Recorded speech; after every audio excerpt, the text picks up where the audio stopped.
Hi, this is David with David's Tutorials, and in this vlog post number 2307, I'd like to talk to you today about DEFAT yourself and get healthy. This vlog post is in response to a request by Leanne S., who got on my website and sent me an email requesting how to lose weight and keep it off. I had that problem myself a number of years ago, and that's what I'm going to talk about in this post. But I also discovered that by controlling my weight and losing this weight, I also figured out a lot of ways to get healthy. So even if you don't have a weight problem or don't need to control your weight, you need to listen to this because it will tell you a lot about getting healthy that I'm going to bet you didn't know before. Okay. I could talk about this subject for 3 hours, but I'm not going to do it. I'm just going to hit the high points. I'm going to talk about my book that I have written. Actually, I have written 2 books. One of them was David's 6 Super Secrets about Weight Loss and Weight Control, and I wasn't very good at it and not as knowledgeable as I needed to be at the time, but I now have put out a book, and it's available on Amazon. It's called DEFAT Yourself. Now, the only reason I did that title was because I believe there are a lot more people out there looking for a book on how to control your weight than there are people looking for a book on how to get healthy. But this is really how to get healthy. Now, I'm just going to hit the high points, as I said. Keep listening at the end of this, because at the end of this, I've got a funny story I want to tell you, and I'm going to give you a preview of some of the upcoming topics that I've got scheduled for this vlog channel. Now, the high points are these. Number 1, you got to understand what you have in the way of macronutrients and micronutrients. Now, macronutrients are the biggies. Macro means big, and there are 3 basic macronutrients. There's carbohydrates, there's fats, and there's proteins. And if you learn what these macronutrients are, then maybe you'll start asking yourself the question I did before I wrote my book. And that question is this: for each of these macronutrients, how much of it do you need every single day? The next question is, how much can your body handle without any ill effects? And that's a very crucial question. The third question is, what happens if you eat too much of any of these macronutrients? And the final question, what happens if you eat too little of the macronutrients? Now, these are just logical questions that I should think anybody would want to ask themselves. Strangely enough, I never was able to find a book explaining exactly what happens if you eat too much or too little, or how much you need to have every day, and how much can you handle every day. Now, how much do you need every day is different than how much you can handle. The main area on which I want to focus on this vlog post, and there's a lot more I could talk about, and that'll come up in future vlog posts, is the carbohydrates. Now, you've probably heard about carbohydrates and how people start avoiding carbohydrates and they go on this ketogenic diet. Very quickly, I'll explain to you what a ketogenic diet is. To understand this, you need to understand how each of your macronutrients is metabolized. What metabolization means is that your body burns these particular nutrients and turns them into something that your body processes into energy and replacement materials to rebuild your body and your cells. Okay? Now, starting off with carbohydrates. Carbohydrates, every single one of them that you eat is metabolized into glucose.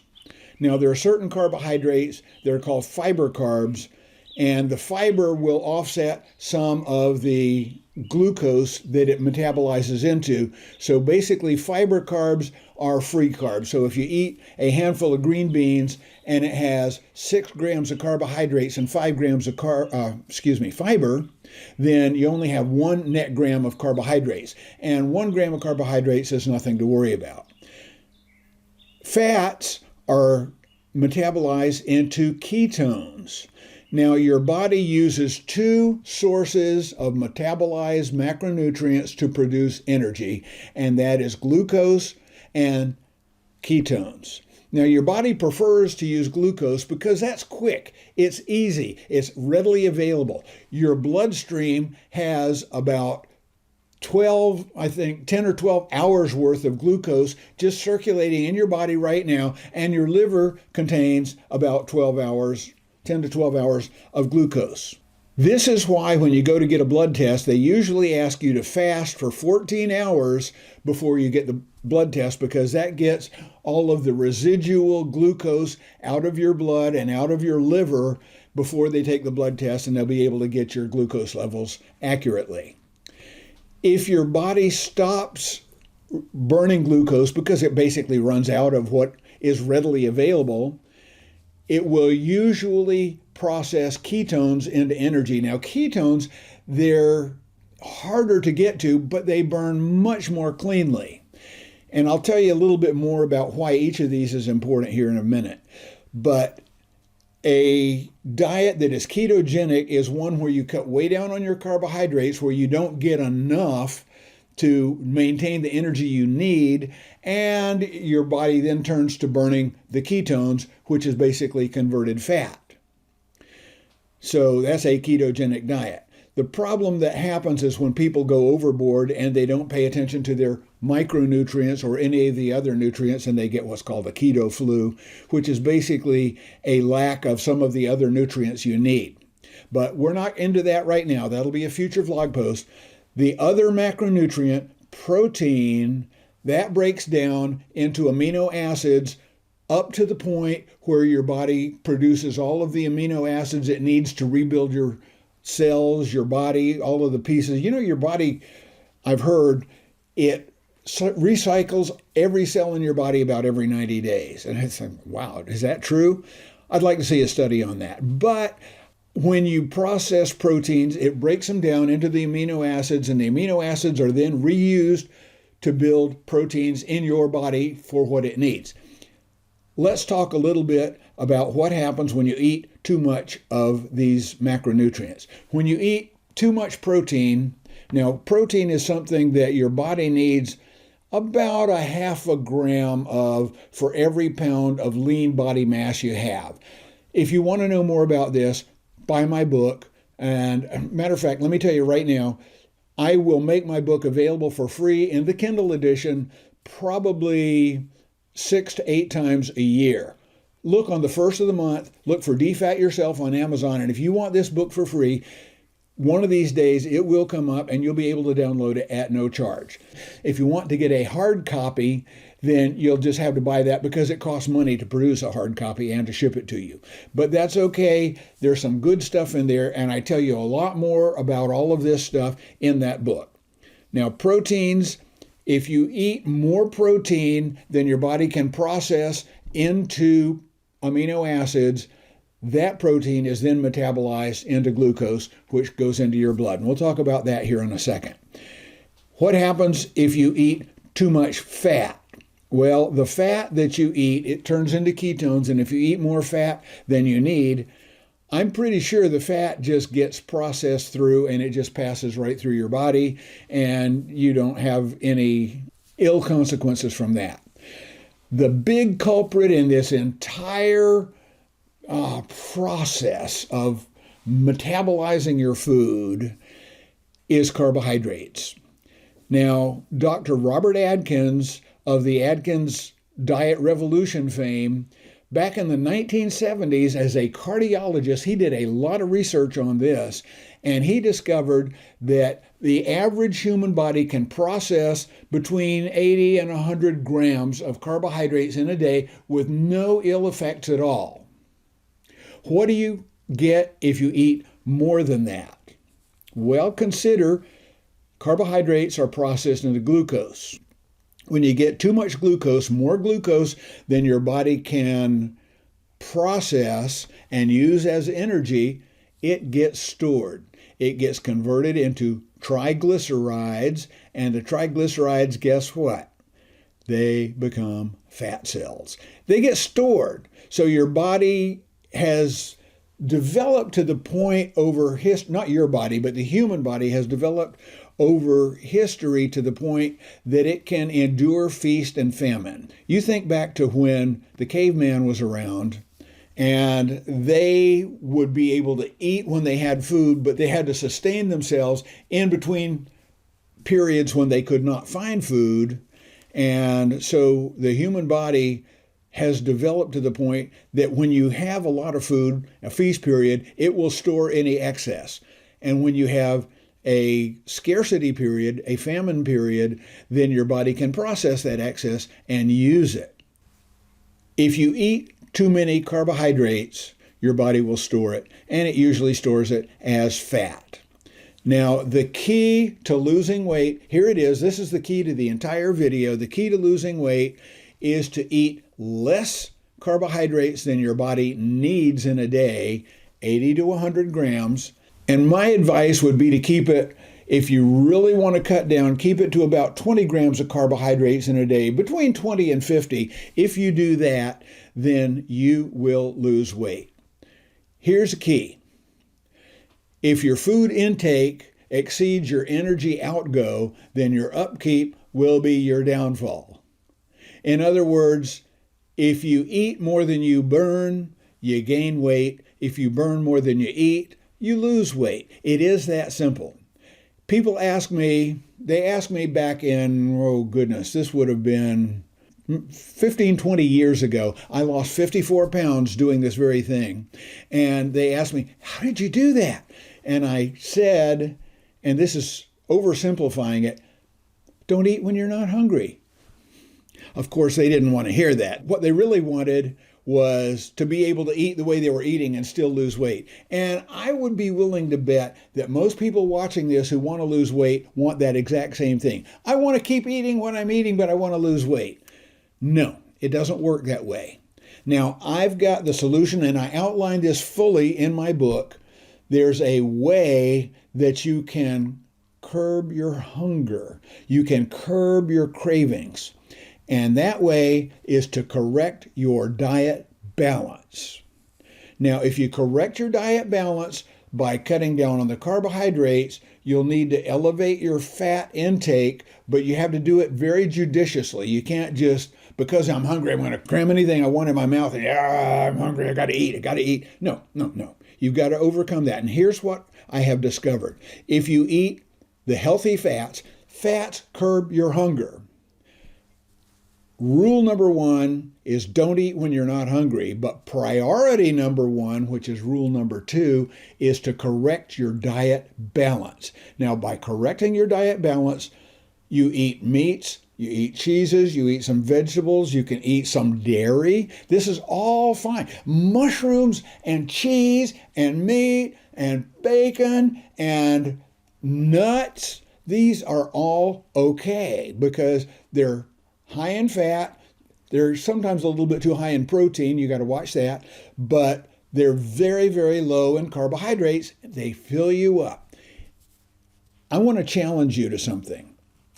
If you will cut down on your carbohydrates to 50 grams or less per day, you can eat anything you want to make up those 50 grams of carbohydrates, but you got to look at the nutrients on the labels or look it up online.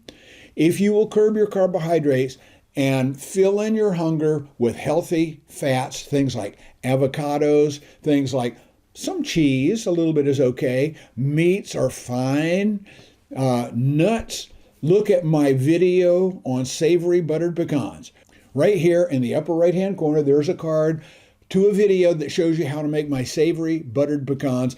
Those are my go-to snack. When I'm hungry, I go get a little handful of those, and that little handful, it has 3 to 5 grams of carbohydrates. That's fine. I can eat that little handful of savory buttered pecans, and I don't have any hunger after that. Now, you got to get in my book and read the reasons not to eat. For example, it says don't eat when you're not hungry. That's priority number one. That's rule number one, Priority number one is to correct your diet balance. But don't eat because somebody else is eating. Don't eat because it's there on your plate. Don't eat because it tastes good. Don't eat when you're not hungry. That's the main thing. Now, if you correct your diet balance, your hunger pangs will go away. My wife and I have very often noticed that when we're in the grocery store now, we'll go down the Easter candy aisle, the Valentine's Day candy aisle. We'll go down the cookies aisle. It used to be that we would be going down those aisles like, ooh, yum. Ooh, look at that. Ooh, I could eat some of that. Ooh, that looks so good. Be drooling all down the front of my shirt. That doesn't happen anymore. We go down those aisles and we look at the stuff. I might like a bite of that, but we don't have the cravings that we had before. There was a study at Duke University that showed sugar is 8 times as addictive as cocaine. Now, are you addicted to sugar? If you are, you need to get off of it. Yeah, it'll take a little bit of time, but if you correct your diet balance, if you fill up your hunger when you have hunger with healthy fats, eat an avocado for breakfast. Maybe I should post that in a future vlog post. I think I'm going to make that note. Anyway, when you correct your diet balance, your hunger pangs will go away and you will lose weight. Now, that was my challenge to you. Correct your diet balance, bring your carbohydrates down to between 50 and 20 grams per day, fill up your day with the healthy fats, and see if your hunger pangs don't go away. Do this for a month, do it for 2 months, do it for 3 months. Number 1, watch what happens to your weight. Number 2, watch what happens to your hunger pangs, to your cravings, to your yearnings for the stuff in the cookie and the candy aisle when you walk down those aisles in the grocery store. I'll be willing to bet that you will experience the same thing I did. I'm just not that hungry anymore. And that's exactly what you want. So priority number 1 is correct your diet balance, but rule number 1 is don't eat when you're not hungry. That will help you lose weight. That will help you gain health that you never thought you could have before. I will go into that in future vlog posts. Now, I told you I'd have a kind of funny story for you here at the end, and I heard this the other day, and I just wanted to share it with you. So here's the story. I had somebody send me a birthday gift last year that was a thesaurus, and I opened up the thesaurus and all the pages were blank. I have no words to describe how disappointed I was. And I used that phrase several times in emails until one of my friends, he kind of got fed up with that, so I had to quit using it. Now let's talk about some of the vlog posts that I've got coming up. If you're interested in those, watch this. If not, then just give me the thumbs up, leave me a comment, and I'll see you in the next video. But here are some of the vlog posts. I want to tell you about the great barfly rabbit hunt. I want to tell you about setting goals and how setting goals is basically your personal mission statement and what a difference is between a goal and a mission statement. Vlog number 10 is going to be a channel summary, and I would appreciate it if you make a special effort to watch vlog post number 10, which will probably be out in a couple of weeks. And that time, I'm going to ask everybody to let me know what you think of this vlog channel so far. That'll be vlog post number 10. I will have posted 9 other vlog postings before that, and I want to hear your input about what you think of the new channel direction. I do a lot of talking on there. I have pretty much discovered that vlog posts, they're going to include tutorials, they're going to include a lot of stories, and they're going to include some opinion. I wanted also to be able to expand the scope of my channel here on YouTube to be not just tutorials, but I also wanted it to include several other areas that I have experience and expertise in. For example, this one is about health and weight control. Now, I've been studying this for a lot of years. I've written a book on it, and I would like to share that with you. I am also an educator. I have been teaching for years and years and years and years. I've got a master's degree in education, and I'd like to share with you a lot I've learned about how to teach. Now, I think everybody needs to learn how to teach, and that includes parents, it includes supervisors, it includes bosses, it includes anybody that interacts with other people. So you need to know how to teach. And I'm going to get into that in some of these future vlog posts. Some of the other things, I'm going to include stories about my experience in the Air Force, a lot of flying stories. I'm going to include some things I've learned about communication skills. The most important skill you can learn in your life is how to communicate. And one of those areas is how to write. One of the previous posts has already been on how to write effective emails, but there's also going to be a lot more about how to write much more effectively than I bet you do right now. I'm going to talk about some opinion pieces. For example, one of my topics is going to be bullying. I'm going to be talking about investing. I've studied investing since probably 1984. I've made a lot of mistakes. I've stubbed my toe many times.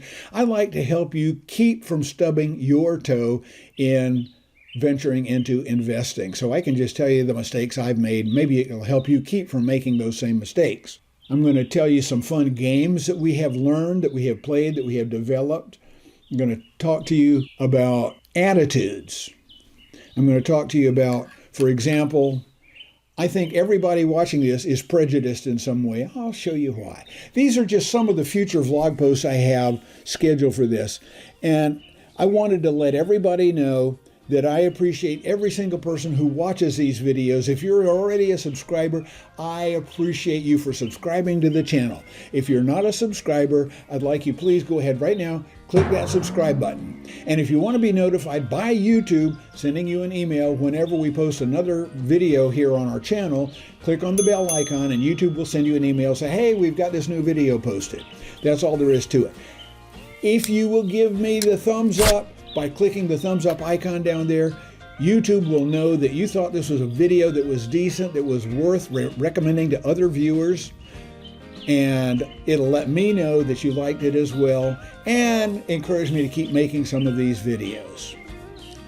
As always, please leave me a comment down there in the comment section and let me know what you thought of it. If you thought it was a good video, if you thought we could improve it in some way, if you have a suggestion for future videos, and if you want to send me a private email with a suggestion, a comment, a criticism, a complaint, a compliment, you can send me a private email by going to www.davidstutorials.com, go up to the upper right hand corner and click on Contact Us, drop down the menu to vlog submissions. That'll take you to a form where you can send me a private email and I will read every single one of them. I will definitely consider them to be mentioned in a future video, just like I mentioned the one at the beginning of this video.